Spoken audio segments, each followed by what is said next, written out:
Jonathan Dealey here from Godstone Vineyards. Welcome to our new monthly insights into a micro vineyard nestling, as you can see beneath, but not even below me, behind me, in the outstanding, picturesque, beautiful Surrey Hills. We are in the area of outstanding natural beauty known as the Surrey Hills. And if you come here, which I hope one day you will understand for yourself why. Now, in these monthly videos, I'm going to tell you that in every bottle of our wine, there is a story.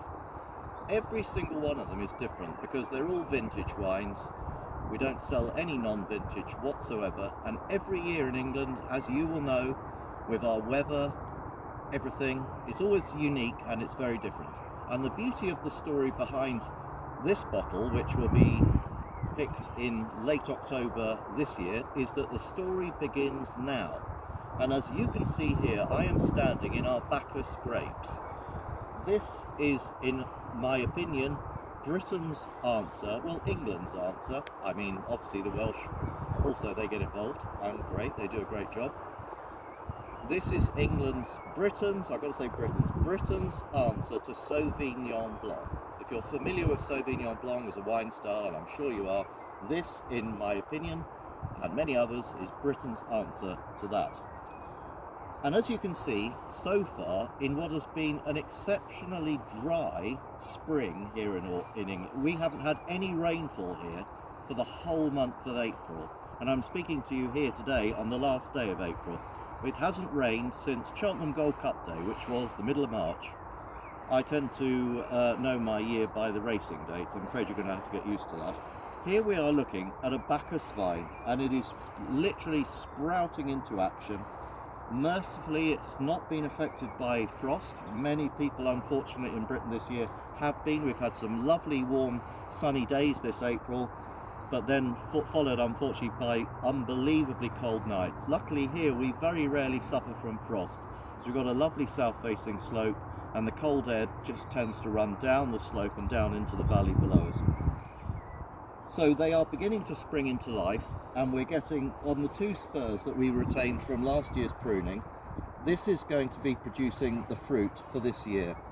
We go for very, very low yields. I go for high quality and very low yield. I am absolutely obsessive about that, as you will begin to realise if you follow me during the year. Why, you may well ask, is this very strange chap called Jonathan carrying something that looks like a toothbrush that you would use on an elephant or a tiger, if you wanted to get up close to a tiger, and good luck to you if you do. Well, this is not a toothbrush for an elephant or a tiger, it's for bud rubbing, which is an incredibly therapeutic job, and we're going to be doing it this weekend.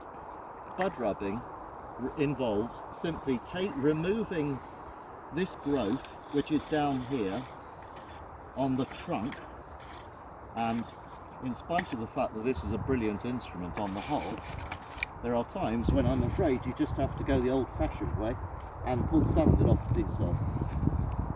You're just tidying the trunk up, getting rid of all that, because this is the area that, this is all we want left.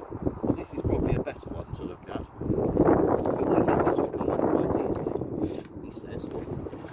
Yes, he did. Well, that's quite good. And this is just cleaning it all up and removing this stuff. And I'm removing it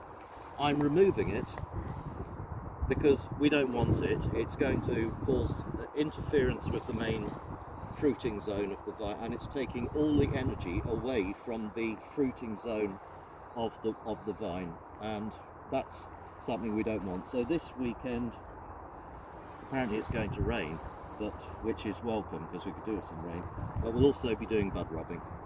That's all for this month. I hope you've enjoyed my preamble around a little micro vineyard in the Surrey Hills. Please do leave me any comments you want to, any questions. I'll do my best to answer them. And I hope and pray that you have a wonderful month in May, and that you will join me again here in glorious Godstone in about 4 weeks' time. Thank you very much indeed for watching.